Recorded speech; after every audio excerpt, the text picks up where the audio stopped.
जिला बहराइच की तहसील महिसी के महाराजगंज कस्बे में मूर्ति विसर्जन के दौरान हुई सांप्रदायिक हिंसा का आज 7वां दिन है।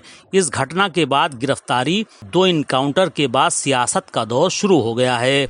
वहीं कस्बे में आज भी दहशत और खौफ का माहौल है। करीब 100 लोगों को हिरासत में लिया गया है, जिसमें अधिकांश मुसलमान हैं। आगजनी का शिकार और गिरफ्तारी में भी मुसलमानों की संख्या अधिक बताई जाती है। दूसरी ओर प्रियंका गांधी, अखिलेश यादव, मुख्तार अब्बास नकवी, असदुद्दीन ओवैसी, स्वामी प्रसाद मौर्य, अजय राय, अमिताभ ठाकुर और मलिक मोतसिम खान आदि ने बहराइच घटना को लेकर बयानबाजी की है। बहराइच को लेकर के सबसे पहले तो मेरी अपील होगी कि जो पक्ष उसमें हैं सभी लोग कानून व्यवस्था बनी है उसी दिशा में काम करें। जो घटना हुई है वो दुखद है और किस कारण हुई है प्रशासन, शासन और हमारे प्रेस के साथी आप सब जानते हैं। सरकार को न्याय करना चाहिए। एक चौकी इंचार्ज या वहां पर मौके पे कोई और छोटा अधिकारी हट जाए, उससे कानून व्यवस्था नहीं संभलेगी। जिस समय ये प्रोसेशन निकलने का काम शुरू हुआ, कम से कम प्रशासन को इस बात का ध्यान रखना चाहिए था कि जो प्रोसेशन निकल रहा है उसका रूट क्या है, रूट पे पूरी सुरक्षा है कि नहीं है, पर्याप्त पुलिस है कि नहीं है, और उसके साथ साथ उन लाउड स्पीकर्स पे क्या बजाया जा रहा है। अगर ये बात मैं कहूं तो हो सकता है सरकार कुछ और बात कहे, लेकिन कम से कम प्रशासन को यह ध्यान रखना चाहिए था कि आखिरकार क्या बजा रहे हैं, क्या किसी को अपमानित कर रहे हैं। तो ये पूरी जिम्मेदारी शासन की थी, सरकार की थी।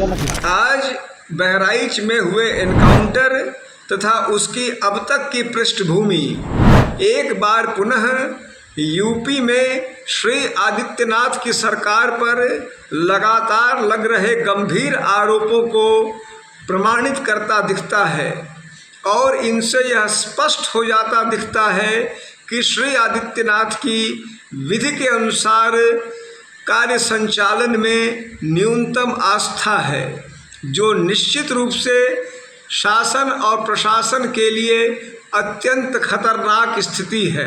उसे बहराइच के बारे में बात कहना, उसके बावजूद भी ये मुसलमान हिम्मत से, सब्र से और हिकमत से काम कर रहा है।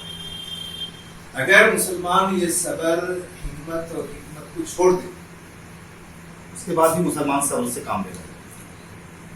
अगर मुसलमान सब्र और हिम्मत और हिकमत को छोड़ देगा तो जरूर मुसलमानों का बड़ा नुकसान होगा, लेकिन सिर्फ मुसलमानों का नुकसान नहीं होगा, देश का नुकसान होगा, इससे मुल्क का नुकसान होगा। हाँ, इसलिए मुसलमानों को इतना आजमाया ना जाए, उनकी सब्र को, उनकी हिम्मत को या उनकी हिकमत को या उनकी खामोशी को ये ना समझा जाए कि वो बहुत घबराहट का शिकार हो गए। घबराहट तो है, लेकिन अब तक घबराहट का शिकार रहेगा। महाराजगंज में जो एक दुखद और दुर्दांत घटना घटी, जिसमें एक युवक की गोली मार के हत्या कर दी गई, उसी केस में पुलिस द्वारा व्यापक स्तर पे रेडिंग विभिन्न स्थानों पे की जा रही थी मुख्य अभियुक्तों की तलाश में। उनमें से 5 मुख्य अभियुक्त हमारी हिरासत में आ गए हैं, जिनमें से 2 जो है मोहम्मद सरफराज और मोहम्मद तालिम सब्लू। इनकी निशानदेही पे जब पुलिस की टीम नानपारा क्षेत्र में मर्डर वेपन की रिकवरी के लिए गई, तो वहां पे इन्होंने मर्डर वेपन को लोडेड हालत में रखा हुआ था, जिसको लेकर पुलिस पर फायर किया गया। पुलिस ने अपनी आत्मरक्षा में जवाबी फायरिंग की, जिसमें इन दोनों को गोली लगी है। ये घायल हुए हैं, इनको उपचार के लिए पहुंचा दिया गया है और जो अन्य 3 अभियुक्त हैं उनको भी हमने हिरासत में ले लिया गया है। आज 5 को औपचारिक रूप से गिरफ्तार किया गया है। सभी के खिलाफ ठोस कार्रवाई की जाएगी।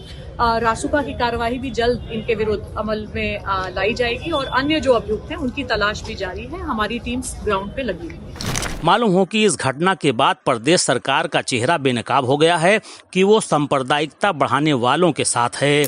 मृतक राम गोपाल मिश्र के परिवार से मिलकर सीएम योगी ने उन्हें सुविधाएं देकर खुश करने का सियासी प्रयास किया है, लेकिन क्षेत्र में अभी भी तनाव व दहशत का माहौल है। जिला प्रशासन ने आज नेता प्रतिपक्ष माता प्रसाद पांडे व अमिताभ ठाकुर को बहराइच आने की अनुमति प्रदान नहीं की है। लोगों का कहना है कि ये सारा खेल आगामी उपचुनाव को लेकर हो रहा है। आरएनआई के लिए शादाब हुसैन की रिपोर्ट।